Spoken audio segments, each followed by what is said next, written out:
Gracias por vuestra asistencia y por vuestro interés.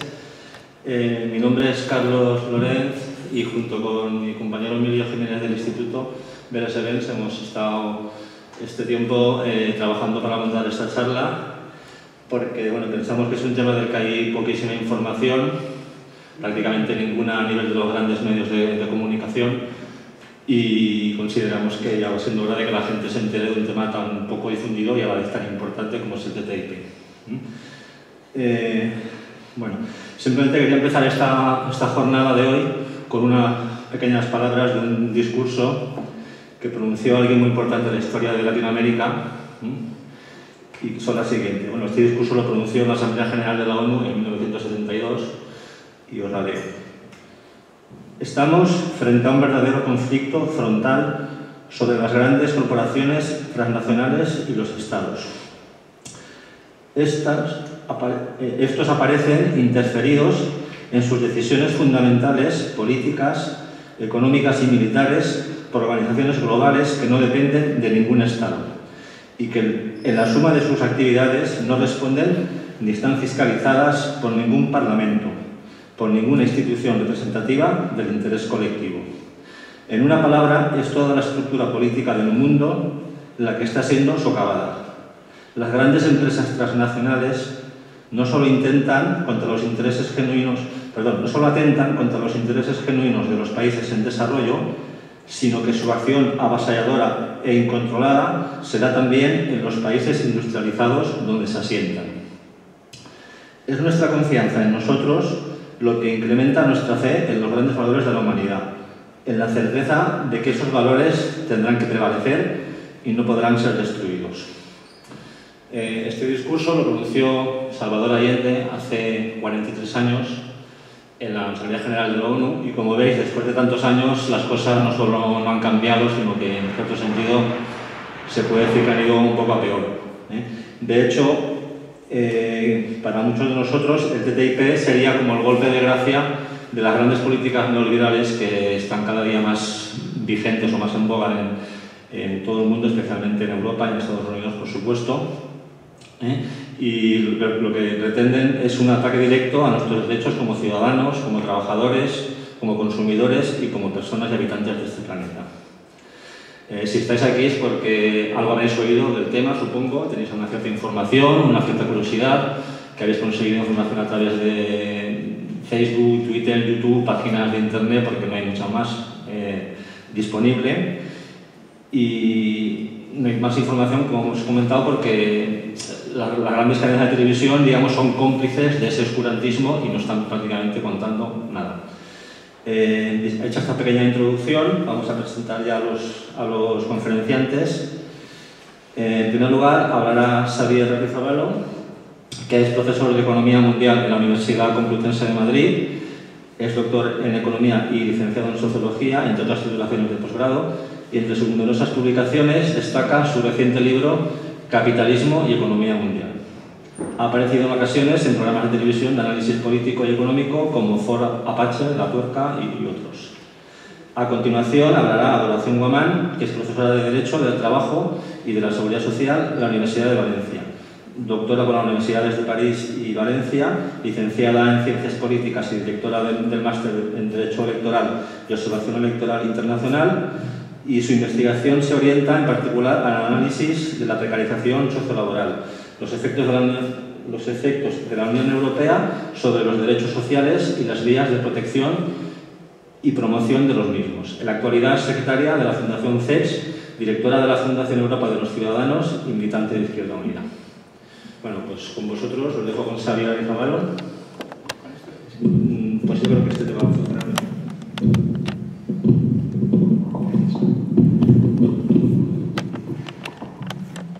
Bien?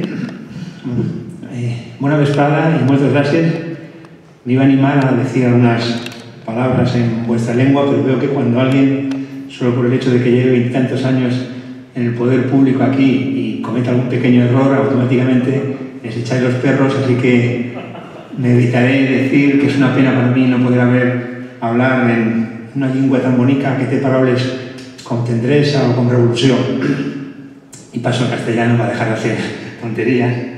Realmente gracias, es un gusto para mí poder estar aquí, poder debatir con vosotros es un regalo, ¿no? Así que quiero, sinceramente, ya sé que esto puede parecer meramente protocolario, ¿no? No sé qué hacer para convenceros de que realmente es un gusto estar aquí y estoy seguro de que puede ser una discusión fructífera porque tiene que ver con un marco general de cuestiones que al final afectan de forma decisiva a las condiciones de vida de la inmensa mayor parte de la población, ¿no? La gente que vivimos nuestro trabajo por oposición a esa delgada capa y cada vez más pequeña que viven del trabajo ajeno, ¿no? Un gusto estar aquí y ojalá que la discusión pueda ser fructífera. Los organizadores tienen mi correo electrónico, que por otra parte es público, está en la web de mi universidad, de modo que como probablemente de forma inevitable quedan muchas cosas en el tintero, por mi parte encantado de seguir debatiendo y seguir compartiendo, ojalá que con la finalidad última de poder intervenir de la forma más fecunda posible, ¿no? Bueno, el Tratado Transatlántico, la negociación en curso, las negociaciones en curso sobre este Tratado Transatlántico de Inversión y Comercio podría parecer, de hecho nos lo presentan así, ¿no? Como si se tratara solamente de una cuestión de carácter técnico, ¿no? Una cuestión solamente de gestión, una cuestión que obedecería simplemente a engrasar mejor la máquina económica en el marco de la cual vivimos, ¿no? Esto es evidentemente un disparate, ¿no? No hay ninguna cuestión, ningún fenómeno social, político, económico que no tenga justamente detrás de él los conflictos y la oposición de intereses que caracterizan inevitablemente una sociedad de clases, una sociedad como en la que vivimos. De modo que yo voy a dividir mi exposición esencialmente en dos grandes partes, más al final esbozaré algunas conclusiones que ojalá puedan ser también materia de discusión entre todos, ¿no? La primera cuestión será una introducción, digamos, o situar algunas cuestiones de carácter general, de carácter teórico, si se quiere, de carácter histórico, es decir, del marco en el cual cabe entender esta cuestión de la negociación en curso, que evidentemente no es resultado de la casualidad, ni resultado de una cuestión situable únicamente en el terreno de la gestión, en el terreno de como si fuera una cuestión técnica, ¿no? Posteriormente entraré con un poquito más de detalle algunos aspectos específicos de lo que está negociándose, más allá de las limitaciones que tenemos de acceder a ello, porque la propia declaración de la Comisión Europea al respecto era de que se iban a mantener las negociaciones con la mayor confidencialidad posible, que es, como todos sabemos, una expresión del alto sentido y sensibilidad democrática de estos organismos, ¿no? Esto era ironía por verificar si alguno estaba durmiendo ya, ¿no? Bueno, finalmente, como digo, algunas conclusiones respecto a la primera parte. Bueno, yo creo que hay dos coordenadas que debemos fijar para poder situar esto en el sentido que decía, no como resultado de ninguna casualidad, de ninguna maldición, no es una cuestión ni siquiera, ojo, situable en el terreno moral, ¿no? Se trataría de unos tipos malos, malísimos, que no quieren sino fastidiar cada vez más a la gente y por tanto idean formulaciones cada vez más perversas, sino que hay una lógica detrás, ¿no? Hay un economista estadounidense, Andrew Kleiman, que dice una frase que a mí me gusta mucho mencionarla, porque creo que quizá tenga hasta un cierto carácter provocativo en el mejor sentido, en el sentido de estimular la discusión. Kleiman dice que, además es muy interesante el contexto en el que pronuncia esta frase, porque es una conferencia a la que le invitan unos estudiantes que están en Estados Unidos, en una universidad estadounidense, en un proceso de movilizaciones, ¿no? Y elucubro yo con que probablemente lo que buscan es que el tipo decañe, ¿no? Que el tipo pues, critique al Fondo Monetario Internacional, al Banco Mundial, a Wall Street, ¿no? Y él, sigue siendo mi elucubración, lo único que sé seguro es lo que escribí, lo que se publicó, de lo que él se transcribió, de lo que él dijo, y él parte de lo siguiente, él dice, los problemas de la economía mundial no son resultado del fondo, o culpa, o no están causados por el Fondo Monetario Internacional, por el Banco Mundial, por Wall Street. Los problemas de la economía mundial tienen que ver con la existencia de una ley que existe, que rige, que actúa por encima de la voluntad de los hombres como la ley de la gravedad en el terreno de la física actúa también por encima de la voluntad de los hombres, ¿no? Es la ley del valor, dice, ¿no? La ley del valor es el sustrato que desde el análisis económico marxista, que es el análisis que desde mi punto de vista supone la culminación de la mejor tradición teórica de la historia del pensamiento económico, esa ley del valor sería el punto de partida, digamos, teórico para explicar cómo funciona la economía capitalista, ¿no? Y quizá esta frase pueda resultar un poco determinista, ¿no? O sea, una ley por encima de la voluntad de los hombres y las mujeres, de las personas. Por tanto, no podemos decir nada al respecto. En realidad no se trata de eso, se trata simplemente de señalar que los problemas no son resultado de la casualidad, sino que son resultados, son producto de las causas que los provocan en una conexión entre una serie de factores que forman parte constitutiva de lo que es, podríamos decir, la genética, el ADN de la acumulación capitalista, que inevitablemente se van a producir en el marco del capitalismo, ¿no? Y esto yo creo que es importante señalarlo porque si no pareciera que estos eslóganes que nos venden las multinacionales deportivas, ¿no? Nike diciendo just do it, simplemente hazlo, o Adidas, impossible is nothing, ¿no? Todo es posible, ¿no? No es verdad, no es verdad. En el marco de la sociedad en la que vivimos simplemente hay cuestiones que son incompatibles. Va a ser la primera conclusión que proponga para la discusión y que podemos abordarla y que en todo caso la anticipo ya, ¿no? Es decir, en el marco de la economía capitalista, cualquier cuestión que queramos incorporar, cualquier derecho democrático, cualquier conquista obrera, salarial, de regulación de las condiciones, por ejemplo, del trabajo, está sometida, está condicionada a que sea compatible con las exigencias de rentabilidad. Y las exigencias de rentabilidad cada vez se revelan de una manera más clara como un corsé en el que prácticamente no cabe nada, y la propia experiencia europea, referente histórico como región mundial, donde más lejos se fue en institucionalizar toda una serie de conquistas obreras democráticas, es el mejor ejemplo de cómo esos límites cada vez son más estrictos, ¿no? De modo que en realidad yo querría mencionar, como decía en esta primera parte, dos cuestiones, una relacionada con la economía capitalista y otra relacionada con la Unión Europea, ¿no? La Unión Europea, lo comentábamos antes de empezar, es desde mi punto de vista uno de los dos grandes tabúes que hemos vivido. No sé exactamente qué tiempo verbal utilizar, me da ganas, pero quizás sea un poco voluntarista, decirlo en pasado que hemos vivido, que seguimos viviendo en alguna medida en este país, en relación primero con la transición, aquella transición supuestamente modélica que permitía a sus gestores viajar por América Latina, por Europa del Este, vendiendo sus bondades, y mientras las cunetas llenas de cadáveres, como sabemos, con la colaboración de todas las direcciones de los principales partidos, no lo olvidemos, ¿no? Y otro gran tabú tiene que ver con la Unión Europea, ¿no? Esa idealización de la Unión Europea como supuesto referente de la Europa, que tal y como decía antes, ¿no? Es la que se construye en un símbolo, ¿no? En una referencia de desarrollo democrático, social, y que por el contrario la Unión Europea es justamente lo contrario, ¿no? Un instrumento de su negación, ¿no? Ni Unión ni Europea, podríamos decir, ¿no? Entonces, respecto a la cuestión de hablar del TTIP en el marco de una economía capitalista, es simplemente consignar que hablando de una economía capitalista hay implicaciones, ¿no? Y esas implicaciones se pueden resumir, yo creo que simplificar no es malo siempre que no olvidemos que estamos simplificando, ¿no? Y en ese sentido la economía capitalista se puede definir de manera muy sintética en torno a, digamos que con dos líneas, ¿no? Dos líneas y una conclusión, ¿no? La primera línea sería para señalar que en el marco de la economía capitalista inevitablemente hay un conflicto de clase, que esa y no otra, y ninguna otra, es la principal división en torno a la cual se ordena la sociedad capitalista, que es la división de clases, es la división que está en el centro mismo de lo que es la base material que permite la reproducción de las economías capitalistas en el tiempo, la explotación, ¿no? Con una línea un poco larga me ha salido, ¿no? La primera línea diría un conflicto de clase entre la clase capitalista y la clase trabajadora, insisto, primera división de la sociedad en la que vivimos, a la que se subordina cualquier otra división, ya sea de género, ya sea de país, ya sea de edad, ya sea de cualquier otra consideración, ¿no? Y esto solo la primera línea porque hay una segunda línea. En términos económicos diríamos, bueno, en el marco de ese conflicto de clases se produce un excedente, se produce una plusvalía, decimos desde el marxismo, y hace falta una segunda línea para decir, ojo, luego hay una pugna entre capitalistas, hay una pugna competitiva, una feroz pugna competitiva entre capitalistas, que respaldados por sus estados respectivos, configurados los más importantes como potencias imperialistas, buscan apropiarse como ganancia individual de una fracción suficiente de esa plusvalía.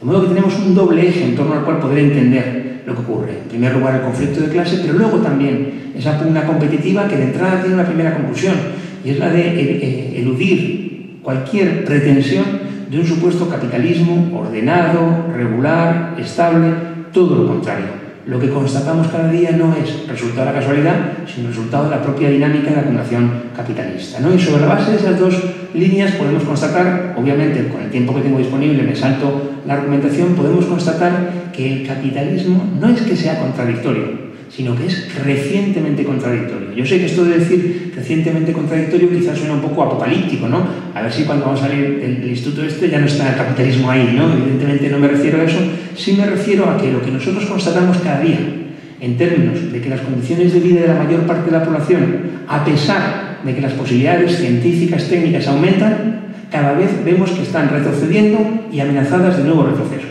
Y eso, insisto, no es resultado de ninguna casualidad, resultado de ninguna maldición, sino resultado simplemente del despliegue de esa economía, la economía capitalista, que no solo es que sea contradictoria, lo cual sería compatible con un desarrollo cíclico que despertara ilusiones en nuevos redespliegues, sino que es crecientemente contradictoria, que por tanto tiene límites históricos y que por tanto nos permite explicar que lo que ocurre no solo no es resultado de casualidad, sino que amenaza nuevos retrocesos, como por otra parte conocemos perfectamente, ¿no? Y además, en el propio desarrollo histórico lo constatamos, ¿no? A principios del siglo XX hubo una discusión muy interesante en el terreno de la economía que enseguida fue abandonada por parte de los economistas burgueses y los economistas que se reclamaban del orden capitalista. Fue la discusión sobre el imperialismo, ¿no? Y hay toda una fundamentación teórica en el campo de la economía, pero también, con el tiempo que tengo, prefiero limitarlo a la formulación más mitinera, digamos así, de Lenin, cuando decía que el imperialismo, al fin y al cabo, eran las crisis, eran las guerras y eran los estallidos revolucionarios, ¿no? Qué pronóstico más desacertado, ¿no? Ya no tenemos ni crisis, ni guerras, ni estallidos sociales, ¿no? Es, de nuevo, ironía solamente para señalar que hay una continuidad histórica, por más que jalonada de convulsiones, en los últimos 100, 120 años de la economía mundial, que tiene que ver justamente con ese carácter contradictorio. Me ha asustado porque pensaba que me decía que fuera acabando y estoy en el principio del prólogo, no, ya estoy avanzando en el prólogo, ¿no? Esa cuestión es muy interesante porque al final permite entender que el contexto histórico en el que estamos no es un contexto cualquiera. Lo digo en dos pinceladas. Estamos, sabéis, en un contexto de crisis mundial, por más que la propaganda ahora nos diga que tercera recesión. Pues 3 recesiones en 7 años son una crisis de tomo y lomo. Estamos en un contexto de crisis. De igual manera, probablemente a la mayoría os suene, de igual manera que también ocurría en los años 70. ¿Recordáis esto del petróleo del 73, no? Así que crisis en los 70, crisis hoy, y entre medias, ¿qué? Entre medias podríamos hacer una trampa, que es no mirar la realidad. Y entonces podemos inventarnos que mientras tanto ha habido una recuperación, una expansión, fingimos el comportamiento cíclico y depositamos ilusiones en un supuesto capitalismo bueno. Cuando por el contrario lo que hacemos obviamente es mirar la realidad, lo que constatamos es que ni en los 80, ni en los 90, ni en los principios, los primeros años del siglo XXI se puede fundamentar la idea de que hay un proceso de crecimiento, de expansión, todo lo contrario. Hay vaivenes, hay inestabilidad, hay incertidumbre, hay asimetrías, etcétera, etcétera, ¿no? En realidad, lo que define ese periodo de intercrisis es precisamente un hecho muy sustantivo en el marco del cual se inscribe el TTIP, que tiene que ver con las políticas de ajuste. Con unas políticas que muchas veces decimos tienen consecuencias sociales negativas, y yo soy el primero que lo dice, y en realidad no es riguroso, porque no es que tengan las políticas de ajuste del Fondo Monetario Internacional consecuencias sociales negativas, porque decirlo así podría quizá abrir la posibilidad de esas políticas sin esas consecuencias. Es que el contenido mismo de las políticas es, en primer lugar, la desvalorización de la fuerza de trabajo, es decir, la desvalorización de aquello de lo que vive la inmensa mayor parte de la población y cada vez en mayor medida. Es su contenido, no hay una causalidad políticas que traen no sé qué resultados, es el contenido mismo. Las privatizaciones, la desregulación, la impugnación directa e indirecta del salario es su contenido. Así que fijaos qué interesante, porque esas políticas de ajuste, seguro que situáis las figuras de Thatcher, Reagan, 79, 80, los iniciadores, los que podríamos identificar como la expresión por parte del capital de la toma de conciencia acerca de la magnitud de los problemas, acerca de que todas aquellas concesiones que se habían visto obligados a hacer, en particular a la salida de la Segunda Guerra Mundial, simplemente ya eran insostenibles.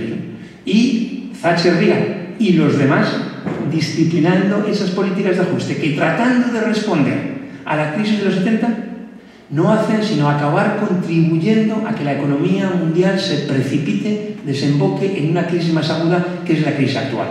Es en realidad la definición misma de huida hacia adelante.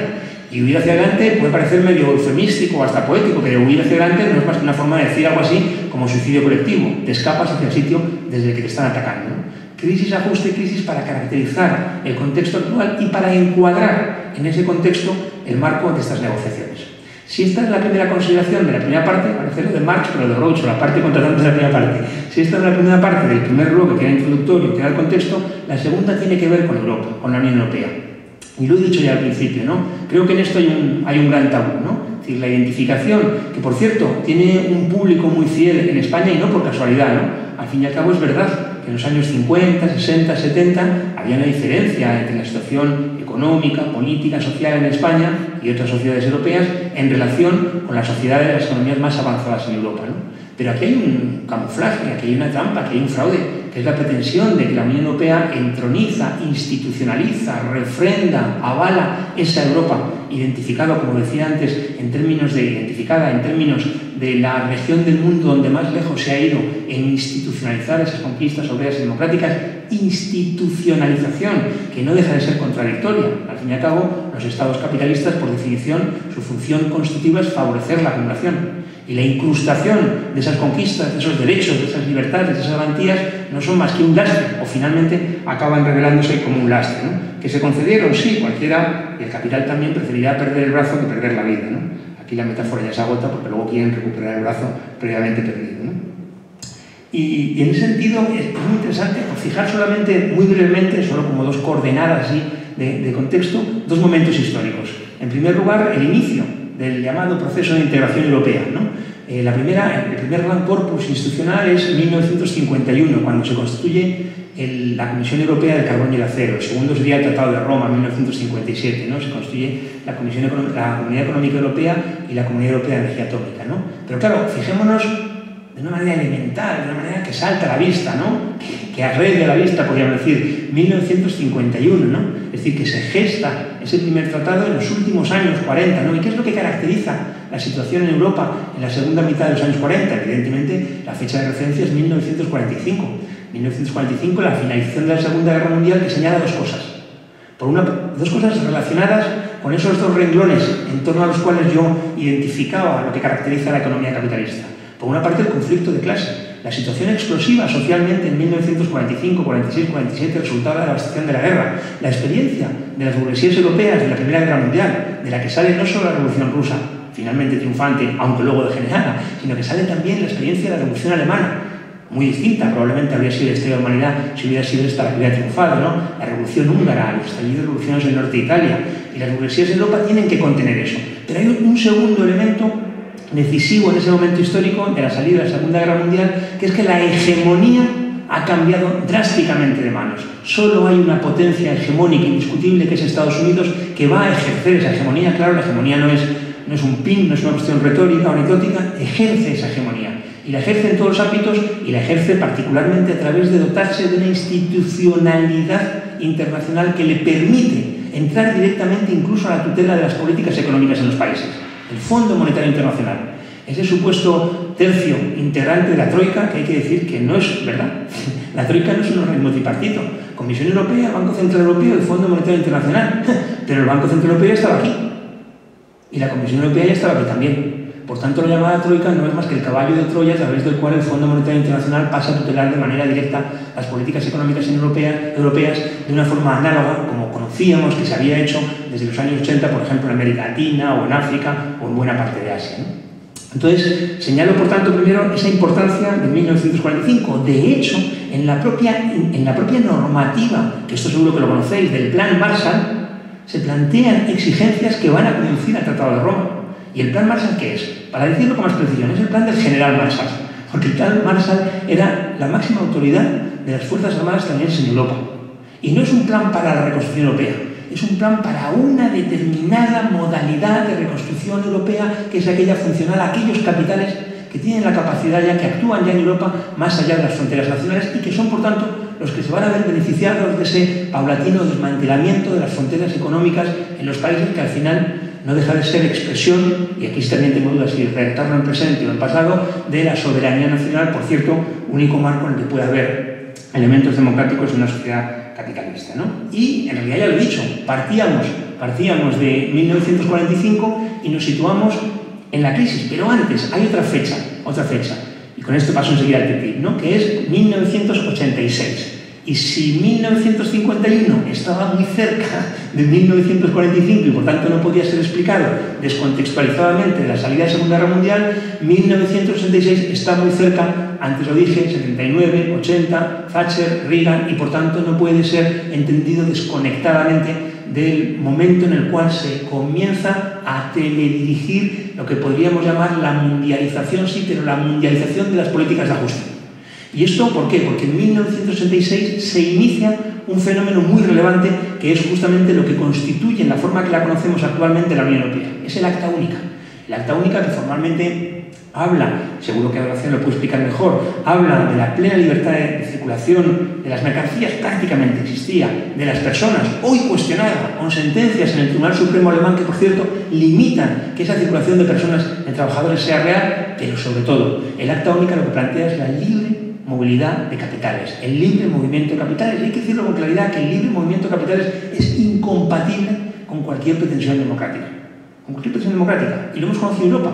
El fundamento del llamado milagro celta, con los nombrecitos. El fundamento del bluff irlandés, consistente en que bajo el atractivo de que el impuesto de ganancias dejaba de ser del 40%, pasaba a ser del 12,5%, sobre la base de una modificación drástica en el reparto a tarta, los salarios que en 1980 representaban el 70% del PIB irlandés y que caen a un 42%. Ese es el contenido, la expresión más clara de qué significa el Acta Única, y la menciono, aparte de para señalar ese periodo que se inicia en los 80, que utiliza lo que ya existía como proceso de integración mal llamado, diría yo, la falsa convergencia, que lo utiliza para disciplinar esas políticas de ajuste, privatizaciones, desregulación en Europa. A partir de ahí, justamente veremos que es también el anticipo de lo que significaría el TTIP. Es decir, la amputación, la negación de cualquier pretensión de que pueda haber políticas con una cierta base democrática que a su vez puedan servir para preservar los derechos, ¿no? Es decir, y lo pondré solamente para cerrar esta parte como un ejemplo, ¿no? Hablamos del Parlamento Europeo, y hay que decir que lo que llamamos Parlamento Europeo no es un Parlamento, pero esto cae de su peso, ¿no? Es decir, si aplicamos incluso las formulaciones más formalistas, digamos, ¿no?, de la ciencia política, ¿no? Cámara legislativa, resultado de un proceso representativo, etc. No es un parlamento, pero no es la clave que no lo sea. La clave es que no podría serlo. Y no podría serlo porque los parlamentos no se hacen por decreto. Los parlamentos son expresión de un proceso democrático que no puede ser ajeno a los conflictos en los cuales se sitúa. Y al contrario, ese supuesto parlamento, que nos presenta como si fuera simplemente una mudanza, en lugar de depender de Madrid, de Lisboa o de París, pasamos a depender de Bruselas. En realidad, la metáfora de la imagen de la mudanza solo valdría si pensáramos en una mudanza en la que cuando llegamos a la casa nueva nos han robado los discos, los libros y todo lo que pudiéramos tener de valor, ¿no? En relación con el TTIP, varias consideraciones. Primero, el significado. ¿Qué son los llamados acuerdos de libre comercio? ¿Qué son los llamados acuerdos de libre comercio? Son la pretensión, la realidad de imponer un marco regulador extranacional, supranacional, y con ello ajeno a la posibilidad del control democrático que solo toma cuerpo en el marco de las economías nacionales, ¿no? Hay un antecedente que es muy interesante, aunque realmente no se puso en marcha, que fue entre el año 95 y el año 98, en el seno de la OCDE. La OCDE fue construida precisamente para gestionar el Plan Marshall, aunque luego se dejaron de zarandajas y directamente se construye la OTAN, y va a ser la OTAN, sin bromas, quienes van a conducir los fondos, van a gestionar los fondos del Plan Marshall, ¿no? Pero es muy interesante, digo, que entre el 95 y el 98, en el seno de la OCDE se discute, se negocia una cosa que se conocía por las iniciales AMI, Acuerdo Multilateral de Inversiones. Se hablaba mucho acerca de la redacción, es verdad que la redacción era verdaderamente muy agresiva. No se llegó a firmar, probablemente por esa redacción tan agresiva. Entre otras cosas, planteaba que si un país, habiendo firmado, un gobierno, un Estado, habiendo firmado el AMI, quería retirar su firma, había un proceso que tenía 3 fases, de modo que en ningún caso podría salir del AMI antes de 15 años. Y 15 años en todos los países son como poco, europeos son como poco 3 legislaturas. Es decir, sellaba, blindaba la exclusión de la posibilidad de que gobiernos electos tengan la capacidad de conducir la política económica. Lo mismo que aquí hemos visto, decía Troika, lo mismo que hemos visto cuando en el Pacto por el Euro Plus, en marzo de 2011, se plantea que todos los países deben modificar su legislación y se añade, con el mayor rango legal y preferentemente constitucional, para poner en marcha la prioridad absoluta del gasto público en relación con el pago de la deuda al capital privado. Y solamente 6 meses después, en septiembre de 2011, se modifica la Constitución Española, artículo 135, para sellar esa exclusión de algo tan elemental en términos democráticos como que un gobierno electo pueda decidir cuál es su prioridad de gasto público, ¿no? Y eso es, de nuevo, la Unión Europea, ¿no? Por otra parte, al final, ¿de qué estamos hablando? De lo que estamos hablando es de negocios, de hacer negocios. Cualquier pretensión de revestir el tratado del que estamos hablando de algo distinto, de su contenido esencial que tiene que ver con facilitar hacer negocios, sería una quimera. Pero cuando digo facilitar negocios, ¿a qué me refiero? Me refiero a que toda la reglamentación, y voy a hablar de ella a duración, toda la reglamentación, por ejemplo, en el terreno laboral, simplemente desde el punto de vista del capital es un obstáculo para poder hacer negocios. que haya un marco de regulación del salario mínimo, que haya un marco de regulación de la jornada laboral con los descansos diarios o semanal, que haya un marco de protección al desempleo con subsidios, que haya un marco de protección de la enfermedad con pensiones. Todo eso que desde el punto de vista de la mayor parte de la población son conquistas, garantías, derechos que permiten prevenir los embates de la vida o del mercado, desde el punto de vista del capital son simplemente un obstáculo. Son simplemente un obstáculo para poder hacer negocios, para poder proseguir la acumulación sin restricciones, ¿no? Y en ese sentido, cuando vamos al contenido, voy a decir dos cuestiones más y enseguida acabo en relación con el tratado probablemente. Primero, en relación con su método, ¿no? Y en segundo lugar, con los contenidos más precisos. Lo he dicho y la frase la digo entrecomillada porque es una frase literal. La Comisión Europea plantea que las negociaciones se van a hacer, abro comillas, con el mayor grado de confidencialidad. Y esto, aparte de quienes ya tenemos unos años, pues ya sabemos, ¿no?, que cuando uno quiere plantear algo bueno, pues no lo hace con confidencialidad, sino todo lo contrario, con luz, taquígrafos y prensa y periódicos y televisión y cohetes, ¿no? ¿Y cuál es la cuestión aquí? Evidentemente la confidencialidad choca con la pauta democrática más elemental y se mete en un charco porque dicen que en realidad la confidencialidad es para no dar pistas al interlocutor, ¿no? Pero si eso es bueno para todos, como se encargan de vender, ¿por qué habría que ocultar siquiera cartas? Fijaos que la primera argumentación que se hace es que se trata de liberalizar el comercio entre Estados Unidos y la Unión Europea. En realidad esa liberalización prácticamente existe, ¿no? Para que os hagáis una idea, el arancel promedio, el arancel es el impuesto que paga un producto por venir del exterior, está entre el 3 y el 4%. Es un arancel testimonial. La protección que supone ese arancel es prácticamente irrisoria, ¿no? Pensad, por ejemplo, para dar una coordenada histórica comparativa, pensad, por ejemplo, que en Chile, durante la dictadura de Pinochet, que en gran medida es un antecedente de estas políticas porque se utiliza como laboratorio, la dictadura en apenas 4 o 5 años reduce el arancel promedio del 94%, es decir, los productos que venían de fuera, por el hecho de venir de fuera, prácticamente doblaban su precio en el mercado nacional, ¿no? Eso era un mecanismo real de protección a la industria nacional chilena, a la producción nacional chilena, etc. En apenas 4 años se reduce al 10%. Y es un caso inédito, ¿no? ¿10% qué significa? Significa directamente inmolar esa producción nacional. Bueno, pues ahora estamos hablando de que la producción apenas sería menos de la mitad, incluso menos de un tercio en las relaciones comerciales entre Estados Unidos y Europa, por tanto, difícilmente eso puede justificar nada, ¿no?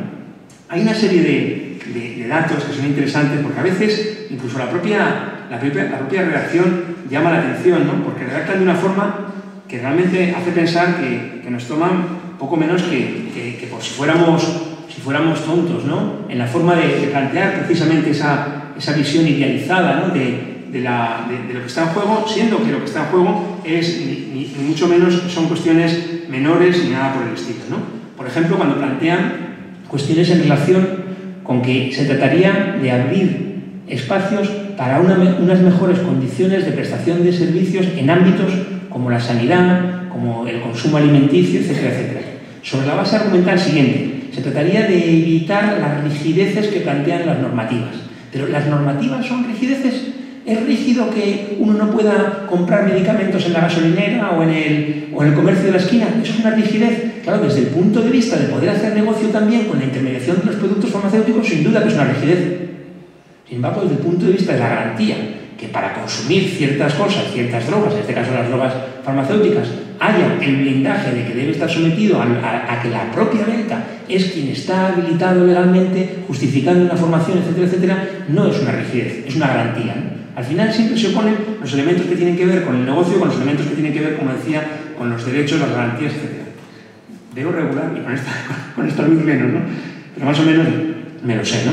Es muy interesante, por ejemplo, cuando plantean, incluso, iba a leer algunos documentos, pero es verdad que no veo mucho, da igual, ¿no? Cuando plantean toda una serie de formulaciones que responderían al latinajo ¿no? De la excusatio non petita, accusatio manifesta, ¿no? Y no se les pide excusas y, sin embargo, ellos las dan, ¿no? Están seguros desvelando, ¿no?, que hay un trasfondo real, ¿no? Desde el punto de vista, por ejemplo, de la forma en la que se negocia, ¿no?